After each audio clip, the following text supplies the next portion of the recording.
வணக்கம் மக்களே. Champions trophy semi-finals நடந்து முடிஞ்சிருச்சு. இந்தியா நியூசிலாந்து வின் பண்ணி ஃபைனல்ஸ் வந்துட்டாங்க. அண்ட் நம்ம எல்லாரும் ஆசைப்பட்ட மாதிரி, எதிர்பார்த்த மாதிரி மஞ்சள் சட்டி அடிச்சு ஓட விட்டாச்சு. கிரௌடெல்லாம் சைலன்ஸ் பண்ணி பழகின அந்த கூட்டம் இப்போ நல்லா சைலண்டா உட்காந்துருக்கானுங்க. பாவம். இன்னைக்கு நம்ம கடையில் அவனுங்களை பொழந்துட்டு அப்படியே இந்தியா நியூசிலாந்து மேட்ச் எப்படி இருக்கும் அப்படின்றதையும் பேசுவோம். வாங்க கடையை திறக்கலாம்.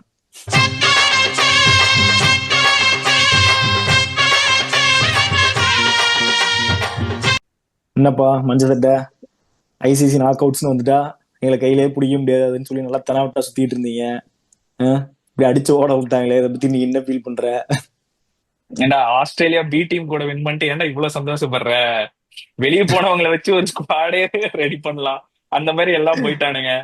ஆனா ஆனஸ்டா எனக்கும் என்ன ஃபீல் ஆச்சுன்னா, ஓகே எல்லாரும் வந்து பில்டப் கொடுத்தோம், ஓகே ஒத்துக்கிறேன். ஆனா வந்து ஆஸ்திரேலியா மைண்ட் செட்னு சொன்னாலும் அதுக்கு முன்னாடி வந்து பிளேயர்ஸ் இருப்பானுங்க.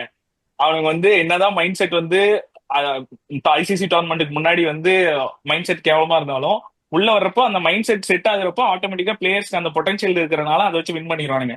இப்போ வந்து அந்த மைண்ட் செட் இருக்கு, ஆனா பிளேயர்ஸ்க்கு அந்த பொட்டன்ஷியல் வந்து கம்மியா இருந்தனால அடிச்சு துவைச்சாச்சு. அதான் உங்கள்ட்ட ஆள் இல்லைன்றதான் நாங்களும் கலாய்ச்சிட்டு இருந்தோம். இருந்தாலும் அந்த நாக் அவுட்ஸ் வந்தோன்னு ஒரு பில்டப் இருந்துச்சு. அதுவும் நான் தான் சொல்றேன்ல, அது எங்களுக்கு இருந்த ஒரே நம்பிக்கை இந்தியா கூட டிராவிஸ் ஹெட் தான் பண்ணிடுவான், அதை வச்சு பொழைச்சிக்கலாம்னு தான் இருந்தீங்க. எங்களுக்குமே அந்த பயம் இருந்துச்சு, இந்த ஒருத்த மட்டும் ஏதாவது பண்ணி விட்டுருவானு சொல்லிட்டு அவனும் அதே மாதிரி தான் ஆரம்பிச்சான் ஸ்டார்டிங்ல. இவனுங்களும் வந்து எடுத்து பாலே கேட்ச் விடுறான் ஷமி. ஆமா. அடுத்த நல்ல லூஸ் பாலா போட்டு அவனை ஃபார்ம் கொண்டு வந்துட்டு இருக்கானுங்க. அப்பதான் யோசிச்சேன், ஓகே இவனுங்க அந்த ஒரே ஒருத்தனை வந்து இவனுங்க அப்படியே மைண்ட்ல ஏத்திட்டானுங்க, இவன் அடிச்சிருவான் நம்ம கூடன்னு சொல்லிட்டு. பட் அந்த ஓவர் சேஞ்ச் நான் இன்னும் கொஞ்சம் குயிக்கா எதிர்பார்த்தேன், வருண் வந்து டக்குன்னு கொண்டு வந்து விக்கெட் எடுப்பாங்கன்னு சொல்லிட்டு. பட் அந்த சேஞ்ச் ஒரு ப்ராப்பரா பவர் பிளேக்குள்ளே பண்ணதுதான் ஒரு மேட்ச் டேர்னிங் பாயிண்டா இருந்துச்சு. எனக்கு தெரிஞ்சு கண்டிப்பா ஹெட் விக்கெட் எடுக்கல பவர் பிளேல அப்படின்னா கண்டிப்பா ஒரு 100 போட்டிருப்பாரு. அதுக்கப்புறம் மேட்ச் எப்படி போயிருக்குன்னு சொல்ல முடியாது. என்னதான் அதுக்கப்புறம் நம்ம இந்தியா நல்லா ஆடினாலும் அந்த ஸ்டார்டிங்ல கேம் நம்ம கைவிட்டு போயிருக்கோம். கண்டிப்பா அந்த ஹெட்டோட விக்கெட் ஒரு டேர்னிங் பாயிண்ட் தான்.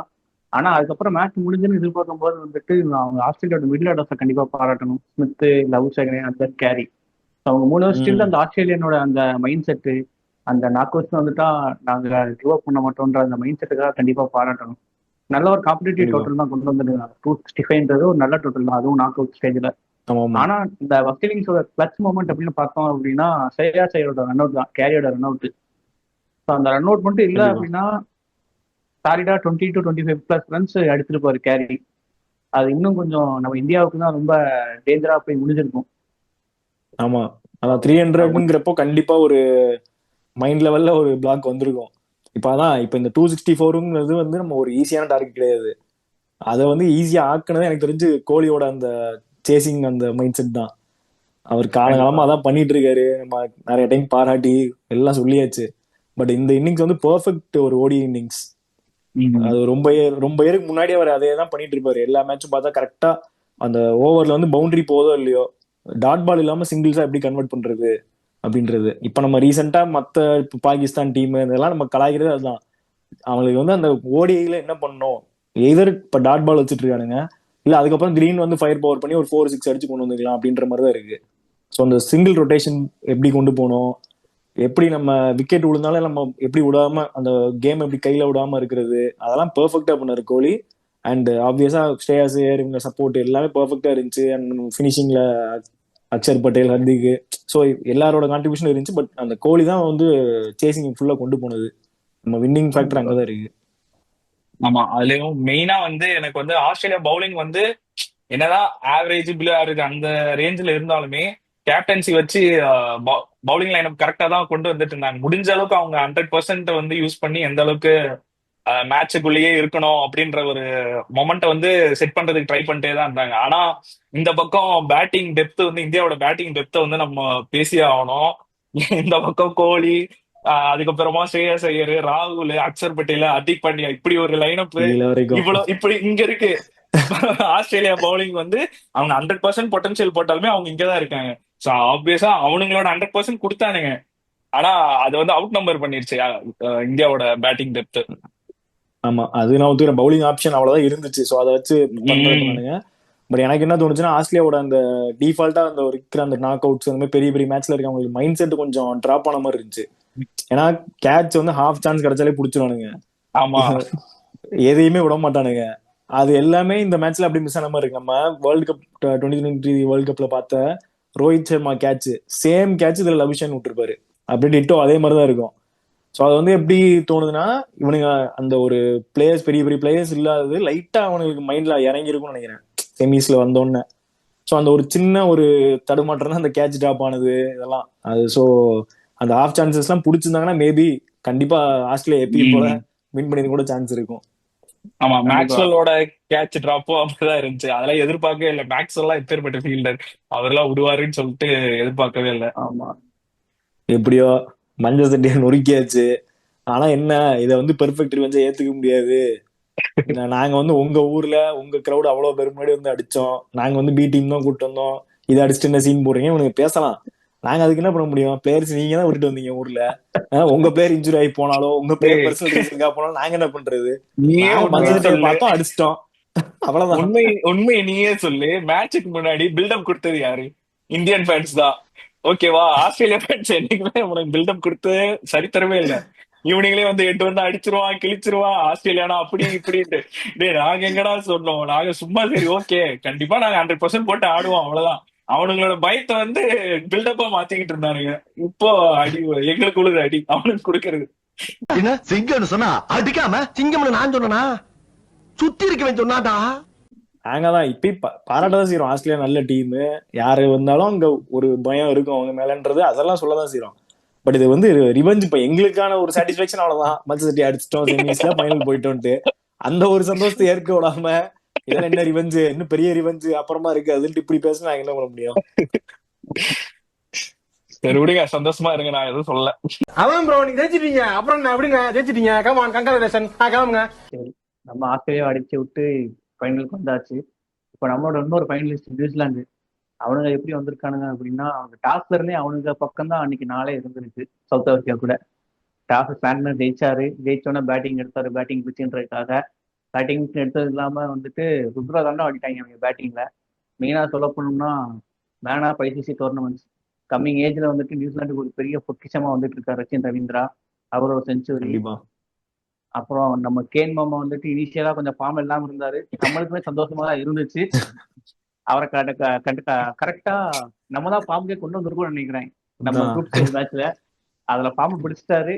இங்க செமிஃபைனல்ல ஒரு செஞ்சுரியை போட்டாரு. நம்மளுக்காகவே வந்துட்டு இருக்காருன்னு நினைக்கிறேன் ஃபைனலுக்கு. அதுக்கப்புறம் ஆக்சுவலாக அவங்க லோவல் மிடில் ஆட்டம்லாம் போட்டு பொழந்து சாம்பியன்ஸ் டிராஃபிலேயே ஒரு ஹையஸ்ட் ஸ்கோர் வச்சுட்டானுங்க 362. ஸோ ஃபர்ஸ்ட் இன்னிங்ஸ் கடந்து போகும்போதே அவனுக்கு ஒரு வின்னிங் மென்டாலிட்டிலாம் போவானுங்க. சவுத் ஆப்பிரிக்கா அங்கேயே உடஞ்சு போயிட்டானுங்க பாவம். அவனுக்கு ஆல்ரெடி வந்துட்டு நாக் அவுட் வந்தாலே உடஞ்சுதான் போவானுங்க. இப்போ என்ன சொல்ல, பேட்டிங் போகும்போதே உடஞ்சிட்டே போயிட்டானுங்க. ஆமா, ஃபர்ஸ்ட் அவங்க மேட்ச் அப்பயே சொல்லியிருந்தாங்க பிளாட் பிட்ச் அப்படின்ட்டு. ஸோ டாஸ் வின் பண்றவங்களுக்கு தான் மெயின் அட்வான்டேஜா இருக்கும்ட்டு. அப்பவே எனக்கு பார்த்தோன்னே தோணுச்சு, இவனுங்களுக்குன்னே வருவீங்களாடா, யாரா நீங்க, நாங்களும் இப்படியாச்சும் கப் அடிச்சுப்பாங்க, அப்படி ஏதோ ஒண்ணு மொமெண்ட்டை பாத்திரலாம் அப்படின்னு பார்த்தா என்னடா இந்த மாதிரி நடக்குது அப்படின்னு ஆயிடுச்சு. அதான் நியூசிலாண்டே ஒரு சோக்கர் தான் நம்ம பார்த்த வரைக்கும். யாரு பெரிய சோக்கர்? சவுத் ஆப்பிரிக்கா எல்லாத்தையும் பீட் அடிச்சுட்டு முதல்ல போய் உட்காந்துக்கிறானுங்க. அவங்களுக்கு நீ சொன்ன மாதிரி டாஸ் ஒர்க் அவுட் ஆக மாட்டேங்குது, நல்லா ஆடுறவன் அவுட் ஆயிடுறான், ஏதாவது ஒண்ணு அவங்களுக்கு நடந்துகிட்டே இருக்கு. இந்த நாக் அவுட்ஸ்னு வந்துட்டா அவனை எந்திரிக்கவே போட்டானுங்க கூட, அவ்வளவுதான். இதெல்லாம் முடிஞ்சிட்டு இப்ப அடுத்த ஃபைனலுக்கு வந்திருக்கிறவங்க சோக்கர் தான். நம்ம இந்தியாவும் அதுல வந்துட்டு என்ன சொல்ல குறைஞ்சவா கிடையாது. நம்மளுமே ஒரு சோக்கரு. ஸோ இப்போ என்னன்னா சோக்கர்ஸ்க்கு நடக்கிற ஃபைனல்.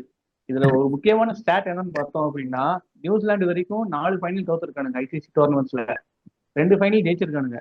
ஆனா அந்த 2 ஃபைனல் இந்தியா கூட தான் ஜெயிச்சிருக்கானுங்க. ஹிஸ்டரி ரிப்பீட் ஆகுமா? என்னன்னா இப்ப பார்ப்போம். கடைசியா நம்ம ஒரு வேர்ல்டு கப் ஜெயிச்சிருக்கோம்ல, அந்த ஒரே ஒரு இதை ஆமா. வச்சுதான் இப்ப நம்ம ஒரு பாசிட்டிவ் நோட்ல இருக்கோம், பரவாயில்ல அப்படின்ட்டு. அப்படி ஆமா, எல்லாம் அதுக்கு முன்னாடி எடுத்து பார்த்தோம் ஒண்ணுமே இல்லை நமக்கும். அதான். நம்ம ஸ்குவாட் டிஸ்கஷன் அப்பவே நம்ம அதிக பாயிண்ட்ஸ் கொடுத்தது இந்தியா நியூசிலாந்து தான். நம்ம இந்தியாவுக்கு 9 பாயிண்ட்ஸ் கொடுத்துருந்தோம், செம்ம வெயிட்டான ஸ்குவாட் இதுன்னு சொல்லிட்டு. நியூசிலாண்டுக்கு 8 கொடுத்துருந்தோம். ஸோ எனக்கு தெரிஞ்சு அதுதான் அவங்களோட ஸ்குவாட் நல்லா வெயிட்டா இருக்கு, பெர்ஃபார்மன்ஸும் ரீசெண்ட் ஃபார்ம் நல்லா இருக்குன்றனால அதை வச்சுதான் அவனுக்கு ஃபைனல்ஸ் வந்திருக்கானுங்க.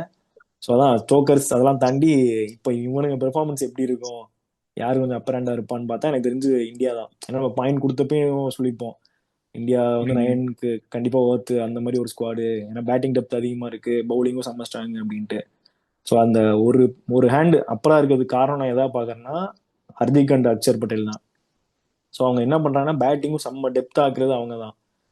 இப்போ அக்ஷர் பட்டேல் மிடில் ஓவர்ஸ்லயும் அவருக்கு நல்லா ஆட முடியுது, சிங்கிள்ஸ் மேக் பண்ணி ஒரு சப்போர்ட்டிங் ரோலும் பண்றாரு, and he can hit sixes also. அதே மாதிரி ஹர்திக் நம்ம கேட்கவே தேவையில்ல, மேட்சோட ப்ரெஷர் எவ்வளோ இதாக இருந்தாலும் சரி அவர் நினைச்சா மாத்திடுவாரு. அண்ட் ரெண்டு பேருமே 20 ஓவர்ஸ் போடுற அளவுக்கு கேபிள் பவுலர்ஸும், 10 ஓவர் விக்கெட்டும் எடுக்கிறாங்க, எக்கனாமிக்கலாவும் போடுறாங்க. ஸோ இந்த மாதிரி ஒரு அப்பர் ஹேண்ட் இந்தியாவுக்கு இருக்கிறதுக்கு காரணம் இவங்க ரெண்டு பேரும் தான். நம்ம அது வந்து வேர்ல்டு கப் நம்ம தோத்தப்ப இவங்க ரெண்டு பேர் இல்லை, அண்ட் நம்ம லாஸ்ட் இயர் வின் பண்ணப்ப அவங்க ரெண்டு பேர் இருந்தாங்க. ஸோ ஈஸியாவே சொல்லிடலாம் இவங்க ரெண்டு பேர் இருக்கிறப்ப நமக்கு ஒரு அப்பர் ஹேண்ட் இருக்கு அப்படின்றத. பட் அந்த ஒரு 2 பிளேயர் எக்ஸ்ட்ரா இருக்காங்க நம்மளுக்குன்றதுக்காக டோட்டலா இந்தியா அப்பர் ஹேண்டுன்னு நம்ம சொல்லிட முடியாது.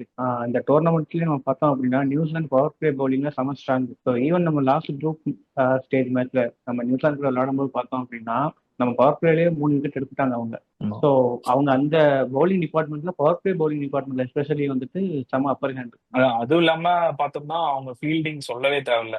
அவங்க பவர் பிளேல அவங்க பவுலிங் எந்த அளவுக்கு அட்டாக்கிங்கா இருக்கோ, ஃபீல்டர்ஸ் வந்து தனியா விக்கெட் எடுத்து கொடுக்குற அளவுக்கு அவனுங்க ஃபீல்டிங் இருக்கு, பறந்துகிட்டு இருக்கானுங்க ஃபுல்லாவே. ஏன்னா எல்லா மேட்ச்லயுமே மீன்ஸா பறக்குது, கிவிஸ் கேன் ஃபிளை, கிவிஸ் கேன் ஃபிளைன்னு சொல்லிட்டு. So, அந்த அளவுக்கு அவங்க ஃபீல்டிங் பர்ஃபார்மன்ஸ் இருக்கு. பட் ஆனா எனக்கு வந்து எந்த இடத்துல வந்து இது கொஞ்சம் வீக்கா தோணுதுன்னா மிடில் ஆர்டர் இருக்குல்ல. ஸோ மிடில் ஓவர்ஸ்ல எல்லாம் வந்து பார்த்தோம்னா சாண்டர் மட்டும் தான் விக்கெட் டேக்கிங் பவுலரா இருக்காரு. ஏன்னா அவர் தான் கான்ஸ்டன்டா ஒரு ப்ரெஷர் போடணும் அப்படின்னா சாண்டர் மட்டும் தாங்க. மத்தவங்க வந்து பிரேஸ்வலா இருக்கட்டும், மத்த இப்போ ரச்சின் ரவீந்திரா கூட போடுறாரு, அவங்களாம் வந்து ஜஸ்ட் ஒரு சப்போர்ட்டிவ் ரோல் தான் இருக்காங்க. ஸோ டெத் பவுலர்லயும் பார்த்தோம்னா அவங்க இதுவரையும் ஆன மேட்ச்ல வந்து ரன்ஸ் லீக் தான் பண்ணியிருக்காங்க. ஸோ அந்த விஷயத்துல மட்டும் எனக்கு அங்க வீக்னஸ் இருக்கிற மாதிரி தெரியுது பவுலிங் யூனிட்ல. கரெக்ட் தான். நியூசிலாண்டோட டெத் பவுலிங் வந்து கொஞ்சம் வீக்காக தான் இருக்கு. ஸோ அதே மாதிரி நம்மளோட பவுலிங் டிபார்ட்மெண்ட் பார்த்தோம் அப்படின்னா இந்தியாவில் அக்ஷர், ஹர்திக் பாண்டியாலாம் கொஞ்சம் நல்லா போட்டுட்டு இருக்காங்க. ஆனால் இன்னும் கொஞ்சம் ஒரு ஒரியிங் சைனாக இருக்கிறது பார்த்தோம்னா குல்தீப் யாதவோட பவுலிங் ஃபார்ம் தான். அதுவும் ரொம்ப ரீசெண்ட் டேஸ்லலாம் பார்த்தோம் அப்படின்னா அவருக்கான ஸ்டாண்டர்டுக்கு பவுலிங்கே போடல. ஸோ அது கொஞ்சம் அவர் கரெக்ட் பண்ணிக்கணும். நீ சொன்ன மாதிரியே இப்ப பேட்டிங்லயும் ஒருத்தன் ஏமாத்திட்டு இருக்கான். அவன் வந்து நாக் அவுட்ஸ் கூட இல்ல, பெரிய மேட்ச்னாலே ஒரு மாதிரி பம்மிடுறான். சுப்மன் கில்லு அது வரைக்கும் செம்ம ஃபார்ம், பெரிய பெரிய இன்னிங்ஸ் ஆடிட்டு இருந்தான். பெரிய டீம் நியூசிலாந்து, ஆஸ்திரேலியா அந்த மாதிரி வந்து அதுவும் நாக் அவுட்ஸ் நெருங்க அப்படியே ஆள் டல் ஆகிட்டே போகுது. இப்போ ஃபைனல்ஸ்லயே அதை அடிப்பானா இல்லையான்னு தெரியல. பிரின்ஸ் வந்தா ராஜா தான் வருவாருன்னு பார்த்தா நான் ராஜாலாம் ஆக விரும்பல, பிரின்ஸாவே இருக்கிறேன்னு நினைக்கிறேன். இன்னும் பெர்ஃபார்மன்ஸ் எல்லாம் மிச்சம் வச்சிருக்கான், கடைசி நேரம் ஃபைனல்ஸ்ல வந்து பெர்ஃபார்ம் பண்றான் என்னன்னு பார்ப்போம். ஆனா என்ன பொறுத்த வரைக்கும் டீம் வைஸ் பார்த்தா ரெண்டும் செம்ம பேலன்ஸா இருக்கு. அண்ட் நியூசிலாண்டுமே இப்ப நம்ம லீக் மேட்ச்ல ஆல்ரெடி பாத்துட்டானுங்க துபாய் பிச் எப்படி இருக்கும்னு சொல்லிட்டு. ஸோ கண்டிப்பா அதோட இன்னும் எக்ஸ்ட்ரா தான் ஃபைட் பண்ணுவானுங்க. ஸோ ஈஸியா இந்தியா கொடுத்துட மாட்டாங்கன்னு தோணுது. கண்டிப்பா ஒரு க்ளோஸ் கான்டெஸ்டா தான் இருக்கும் ஃபைனல்ஸ். எனக்கு வந்து இதுவரையும் பார்த்தோம்னா மிடில் ஓவர்ஸ் யார் டாமினேட் பண்றாங்களோ அவங்க தான் வந்து வின் பண்ணிட்டு இருக்காங்க.